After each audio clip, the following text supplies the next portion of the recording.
Hello my YouTube family, आप सबका मेरे चैनल पर स्वागत है। तो आज हम अपनी इस वीडियो में वाक्यांश के लिए एक शब्द पार्ट 5 करेंगे, यानी कि वाक्यांश के लिए एक शब्द की ये 5वीं वीडियो है जो परीक्षाओं के अंदर पूछे जाते हैं वाक्यांश के लिए एक शब्द। और हमारा 137वां वाक्यांश के लिए एक शब्द है।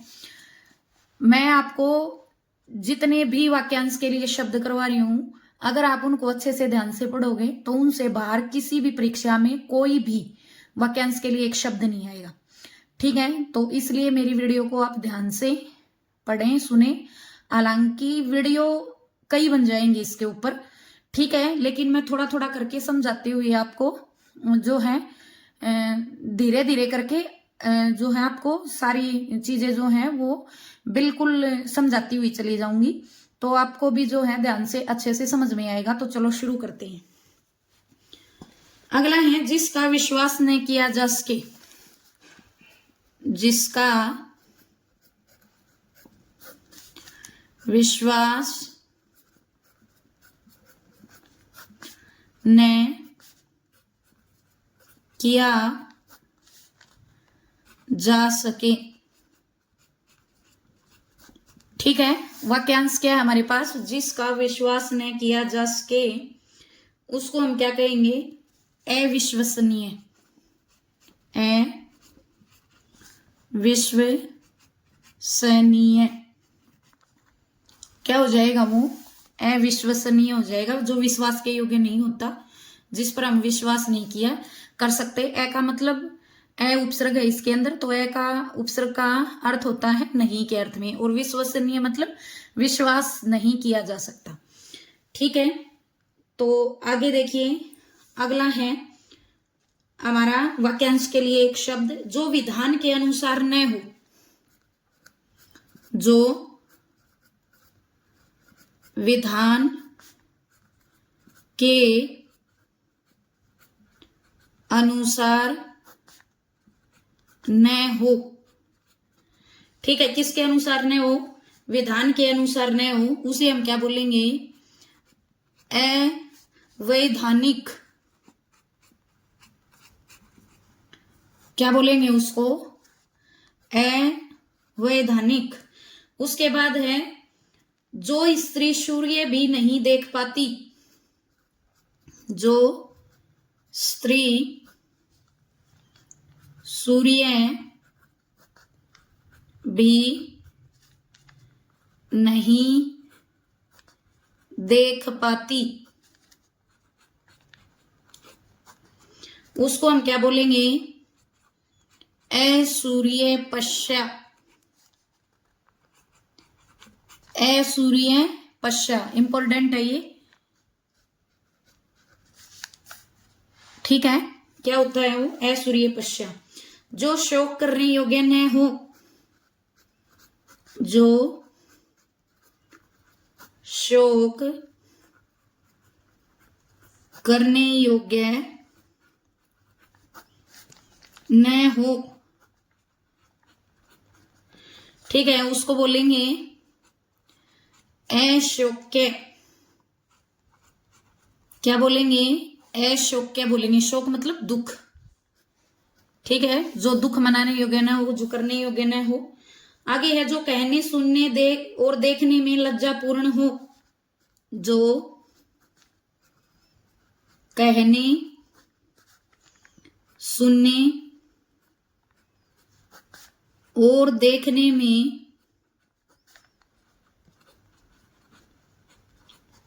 में लज्जापूर्ण हो। पूर्ण हो, उसको क्या बोलते हैं? अश्लील बोलेंगे। ठीक है, उसको क्या बोलते हैं? अश्लील बोलते हैं। आगे देखिए, फेंक कर चलाए जाने वाले हथियार। फेंक कर चलाए जाने वाले हथियार। क्या कहलाते हैं? अस्त्र कहलाते हैं। देखो ये अस्त्र और शस्त्र में कंफ्यूज हो जाते हैं। ठीक है, जब दोनों को एक साथ जो है याद करते हैं या परीक्षा के अंदर इनमें से कोई भी एक आ जाए तो हम सोचने पे मजबूर हो जाते हैं। ठीक है, कि अस्त्र आएगा शस्त्र आएगा। जैसे भाला है, पूछ लिया जाता है भाला है, अस्त्र है या शस्त्र हथियार है, तो उसमें हम कंफ्यूज हो जाते हैं। तो हाथ में जो पकड़ कर चलाए जाते हैं उसको शस्त्र बोलते हैं, और जो फेंक कर चलाए जाने वाले जो हथियार हैं, ठीक है, उसको हम क्या कहेंगे? अस्त्र कहते हैं। क्या होते हैं वो? अस्त्र होते हैं। जिसे सहन न किया जा सके, जिसे सहन न किया जा सके, ठीक है, उसको हम क्या कहेंगे? असह्य। ये है और है के अंदर ये है, असह्य या असहनीय, दोनों ही ठीक है, असह्य या असहनीय। अगला देखिए, जो सहनशील न हो, जो सहनशील न हो, ठीक है, उसको हम क्या बोलेंगे? असहिष्णु। ठीक है, क्या बोलेंगे? असहिष्णु, या बोल सकते हैं असहनशील, दोनों ही ठीक है। इसके दो हैं और दोनों ही शब्द ठीक हैं। अगला है, जिसे साधा न जा सके, जिसे साधा न जा सके, ठीक है, जिसे साधा न जा सके उसको हम क्या कहेंगे? असाध्य कहेंगे। क्या बोलते हैं उसको? असाध्य बोलते हैं। अगला है, वह स्त्री जिसका पति प्रदेश से लौटा हो, वह स्त्री जिसका पति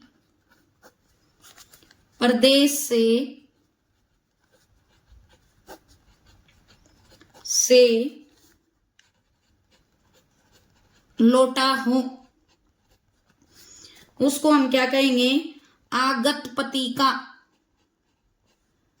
आगत पति का इंपॉर्टेंट है, ये भी परीक्षा में पूछा जा सकता है, तो उसको क्या बोलेंगे? आगत पति का। अगला है, जो जन्म लेते समय मर गया हो, जो जन्म लेते समय मर गया हो, उसको हम क्या बोलेंगे? आजन्मपात। मर गया हो या बोल सकते हैं गिर गया हो, गिर गया हो, ठीक है, तो उसको हम क्या बोलेंगे? आजन्मपात। अगला है, जिसकी भुजाएं घुटनों तक लंबी हो, जिसकी भुजाएं घुटनों तक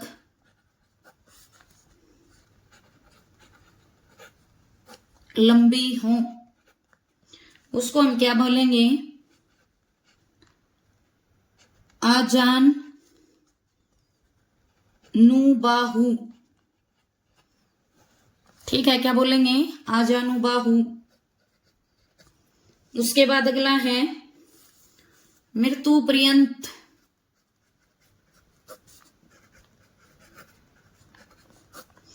ठीक है, मृत्यु पर्यंत, उसको क्या बोलेंगे? आमरण।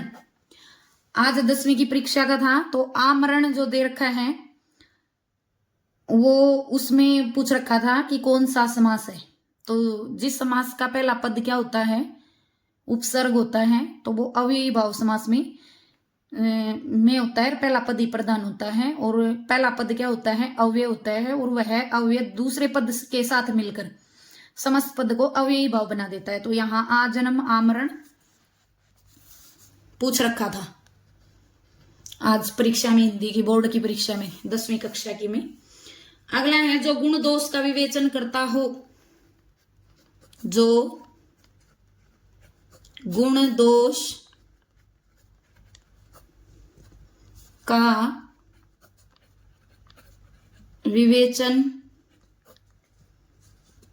करता हो तो वो क्या कहलाता है, आलोचक कहलाता है। ठीक है, जो गुण भी बताए और दोष भी बताए, दोनों की बराबर विवेचना करता है, वर्णन करता है, उसको हम क्या बोलेंगे, आलोचक बोलेंगे। ठीक है, अगला है जो ईश्वर में विश्वास रखता हूं, जो ईश्वर में विश्वास रखता हो। ये हम तीसरी चौथी कक्षा से पढ़ना शुरू कर देते हैं। ठीक है, तो आप सभी को पता ही होगा इसके बारे में। उसको हम बोलते हैं आस्तिक। ठीक है, जो ईश्वर में विश्वास रखता है उसको हम क्या बोलते हैं, आस्तिक बोलेंगे।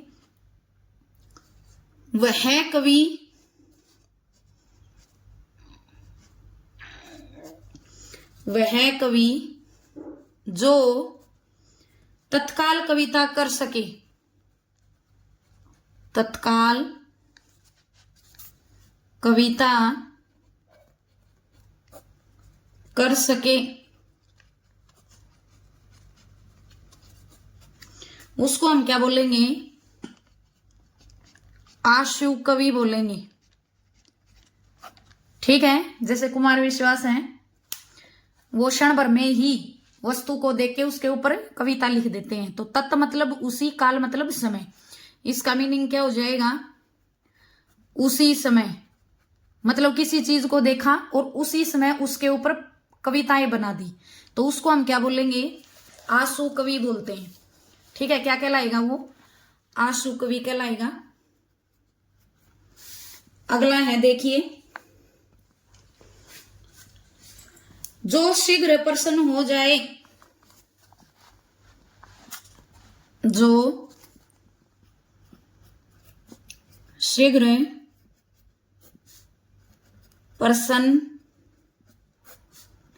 हो जाए। प्रसन्न का मतलब क्या होता है, खुश होता है। जो शीघ्र का मतलब जल्दी से, जो जल्दी से खुश हो जाए उसको हम क्या बोलेंगे, आशुतोष बोलेंगे। ठीक है, उसको क्या बोलेंगे हम, आशुतोष। अगला है विदेश से देश में सामान मंगवाना, विदेश से देश में सामान मंगवाना क्या कहलाता है, आयात। ठीक है, पढ़ा होगा आपने व्यापार पढ़ते टाइम आयात निर्यात के बारे में। तो जो सामान विदेश से हम मंगवाते हैं उसको हम बोलते हैं आयात। अगला है सिर से पांव तक, सिर से पांव तक। ठीक है, उसको बोलेंगे आपाद मस्तक।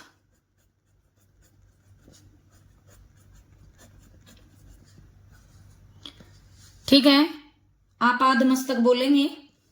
उसके बाद है अगला प्रारंभ से अंत तक, प्रारंभ से अंत तक, उसको बोलेंगे आधोपांत। ठीक है, उसको क्या बोलेंगे, आधोपांत बोलेंगे। अगला है अपने प्राण खुद ही समाप्त करने वाला, अपने प्राण खुद ही समाप्त, समाप्त का मतलब खत्म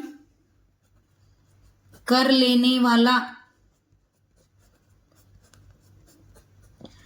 ठीक है, कर लेने वाला क्या कहलाता है? आत्मघाती। ठीक है, क्या कहलाएगा? आत्मघाती कहलाएगा। उसके बाद अगला है अपनी हानि स्वयं करने वाला। अपनी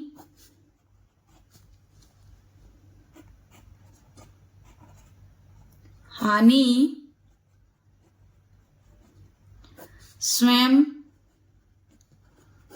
करने वाला। ठीक है, क्या कहलाता है? आत्महंता।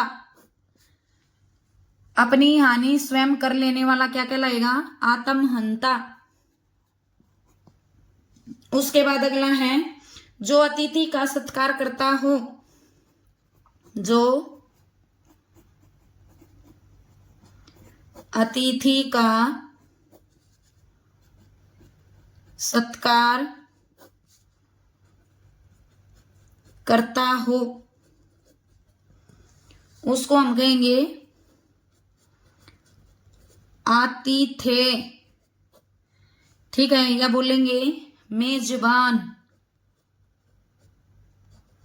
मेजबान, ठीक है, मेजबान। अगला है दूसरे के हित में अपना जीवन त्याग कर देना। दूसरे के हित में अपना जीवन त्याग कर देना। ठीक है, क्या कहलाएगा? आत्मोत्सर्ग। आत्मोत्सर्ग, ठीक है। अगला है जो बहुत क्रूर व्यवहार करता हो। जो बहुत क्रूर व्यवहार करता हो उसको हम क्या कहेंगे? आताई। ठीक है। अगला है जिसका संबंध आत्मा से हो। जिसका संबंध आत्मा से हो उसको हम बोलेंगे आध्यात्मिक। ठीक है, जिसका संबंध, संबंध मतलब रिश्ता किससे हो? आत्मा से हो, आध्यात्मिक होता है। जिस पर हमला किया गया हो वह, जिस पर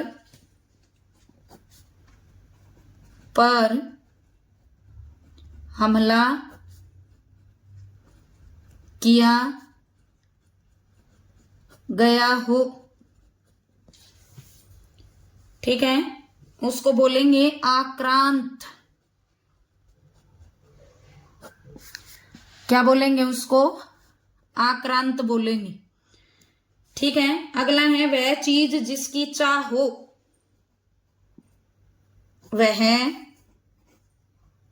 चीज जिसकी चाह हो उसको हम क्या बोलेंगे? इच्छित।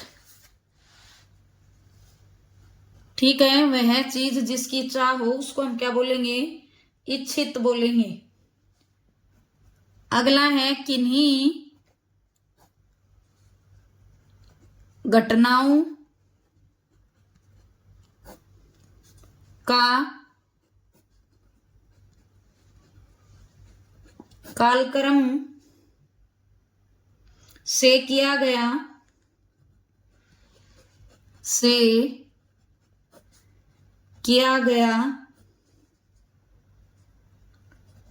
यथातथ्य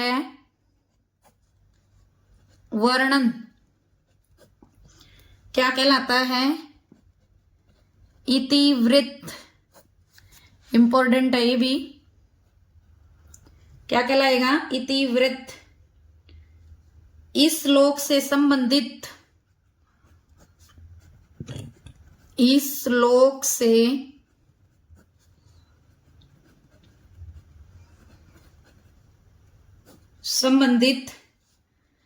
क्या कहलाया? इहलौकिक या ऐहिक। ठीक है, इहलौकिक या ऐहिक। आगे है जो इंद्र पर विजय प्राप्त कर चुका हो। जो इंद्र पर विजय प्राप्त कर चुका हो उसे हम कहेंगे इंद्रजीत। ठीक है, क्या बोलेंगे उसको? इंद्रजीत। अगला है जो इंद्रियों से परे हो। जो इंद्रियों से परे हो उसको कहेंगे इंद्रियातीत। इंद्रियातीत। ठीक है, क्या बोलेंगे उसको? इंद्रियातीत बोलेंगे। अगला है उत्तर और पूर्व के बीच की दिशा।